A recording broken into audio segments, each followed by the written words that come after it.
নতুন পদ্ধতিতে আলুর পরোটা বানিয়ে দেখাবো আজকে তোমাদেরকে, কোনো রকম মাখা ভেলা বা পুর ভরার ঝামেলা ছাড়াই। তো হ্যালো এভরিওয়ান, সবাই কেমন আছো? আমি টুম্পা। আজকে তোমাদেরকে দারুণ টেস্টি আলুর পরোটা তৈরি করে দেখাবো। কোনো রকম মাখা ভেলা বা পুর ভরার ঝামেলা ছাড়াই ঝটপট কিন্তু আলু পরোটা খেতে মন চাইলে এই পরোটাগুলি বানিয়ে নিতে পারো। খুবই টেস্টি আর খুবই মজার হয়। আশা করছি আমার আজকের রেসিপিটা সবারই খুব বেশি ভালো লাগবে। তো যদি একটু ভালো লেগে থাকে তাহলে বলছি প্লিজ একটা লাইক করে দিও আর আমার চ্যানেলটাকে সাবস্ক্রাইব করে দিও। সকালের ব্রেকফাস্টে অথবা বাচ্চাদের স্কুলের টিফিনে চাইলে কিন্তু ডিনারও এই রেসিপিটা একদম কম সময়ের মধ্যে সহজভাবে বানিয়ে নিতে পারো। তো চলো কিভাবে আলুর পরোটাটা তৈরি করেছি দেখে নাও।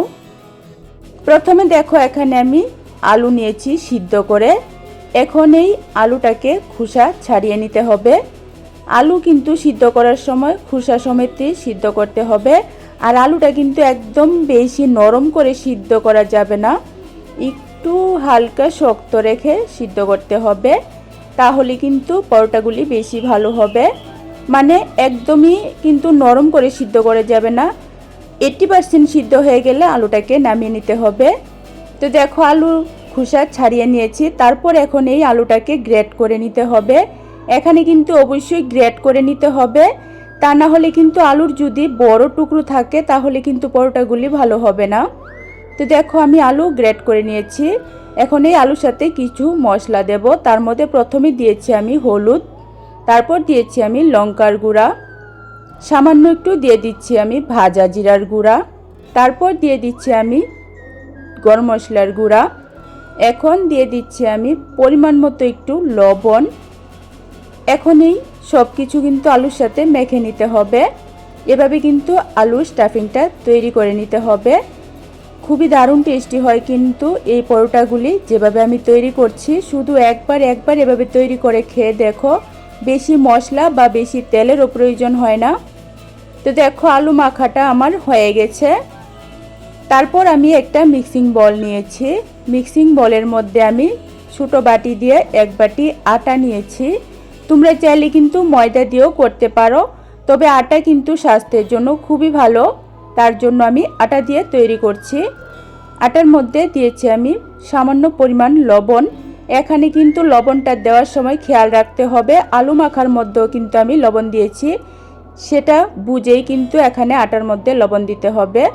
লবণটা মিশিয়ে নেওয়ার পর এখন আমি ছোটো বাটি দিয়ে এক বাটি জল দিয়েছি, দিয়ে এখন আটাটাকে গুলে নিতে হবে। এখানে কিন্তু একসাথে বেশি জল দেওয়া যাবে না, অল্প অল্প করে জল দিয়ে এই আটাটাকে গুলে পাতলা করে একটা ব্যাটার তৈরি করতে হবে। তবে এখানে খেয়াল রাখবে আটার যাতে কোনো লাম্পস বা গুটলি অংশ না থাকে, তার জন্য কিন্তু অল্প অল্প করে জল দিয়ে এই আটাটাকে খুবই ভালো করে স্মুথ করে কিন্তু গুলে নিতে হবে। তো দেখো আবারও কিন্তু আমি আরও এক বাটি জল দিয়েছি। তো দেখো এভাবে কিন্তু ব্যাটারটা তৈরি করে নিয়েছি। ব্যাটারটি কিন্তু এখনও অনেকটা ঘন রয়েছে, তাই এখন আরও আধা বাটি জল দিয়ে দেব। দেওয়ার পর আবারও ভালো করে মিশিয়ে নিতে হবে। একটু ভালো করে কিন্তু মিশাতে হবে, তাহলে কিন্তু পরোটাগুলি বেশি ভালো হবে।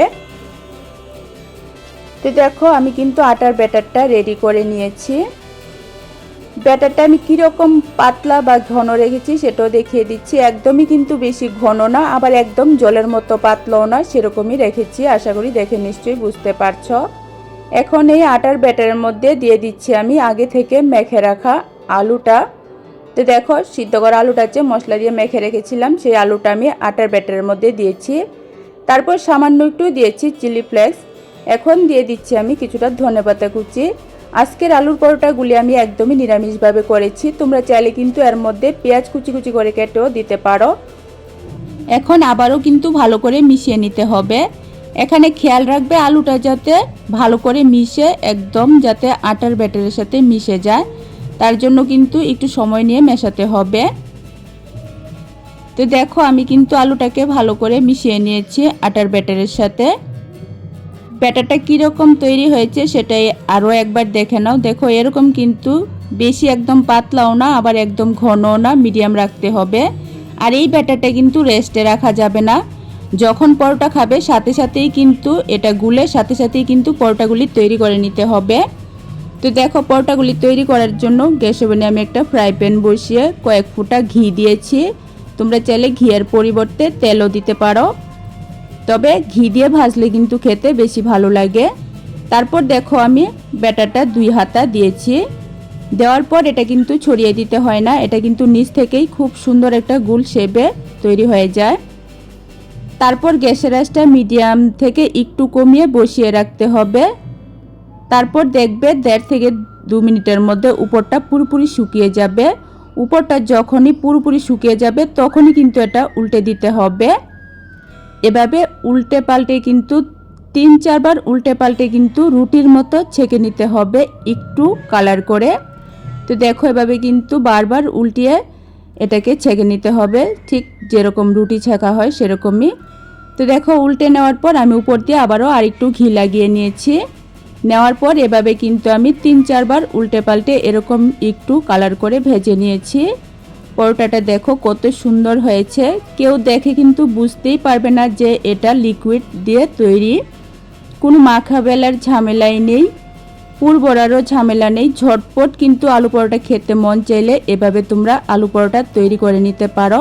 খেতে কিন্তু খুবই টেস্টি হয়। একইভাবে কিন্তু দেখো আমি আরেকটা তোমাদেরকে তৈরি করে দেখিয়ে দিচ্ছি।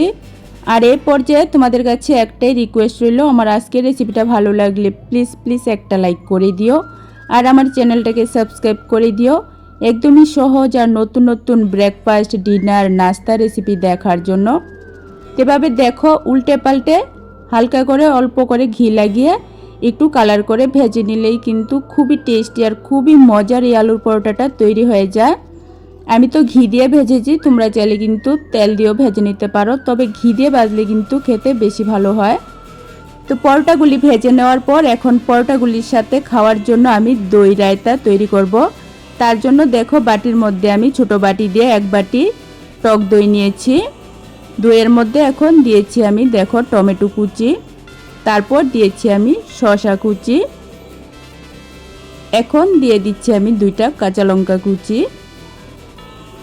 তারপর দিয়ে দিচ্ছি আমি একটু চাট মশলা, সামান্য একটু দিয়েছি আমি ভাজা জিরার গুঁড়া, পরিমাণ মতো দিয়েছি আমি লবণ, তারপর দিয়ে দিচ্ছি চিনি।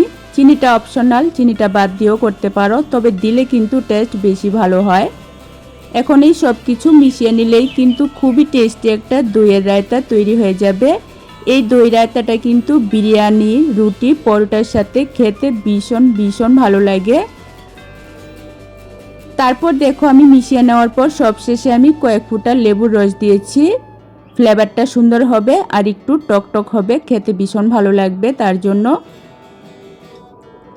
তো দেখো খুবই সুন্দর দই রায়তা কিন্তু তৈরি হয়ে গেছে। গরমের বেস্ট একটা ব্রেকফাস্ট রেসিপি আজকে তোমাদের সাথে শেয়ার করেছি একদমই কম সময়ের মধ্যে সহজভাবে। এভাবে শুধু একবার আলুর পরোটা আর দই রায়তা খেয়ে দেখো, বাচ্চা থেকে বড় সবার ভীষণ পছন্দ হবে। আর পরোটাগুলি দেখো একদমই তুলতুলে নরম।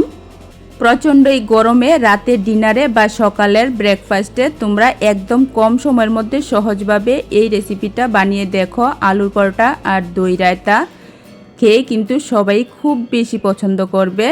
তো রেসিপি কেমন লেগেছে অবশ্যই কিন্তু কমেন্ট করে জানিও। ভালো লাগলে লাইক, কমেন্ট, শেয়ার করো, চ্যানেলটাকে সাবস্ক্রাইব করে দিও। আবারও আরেকটা রেসিপি নিয়ে আসবো। আজকের জন্য টাটা।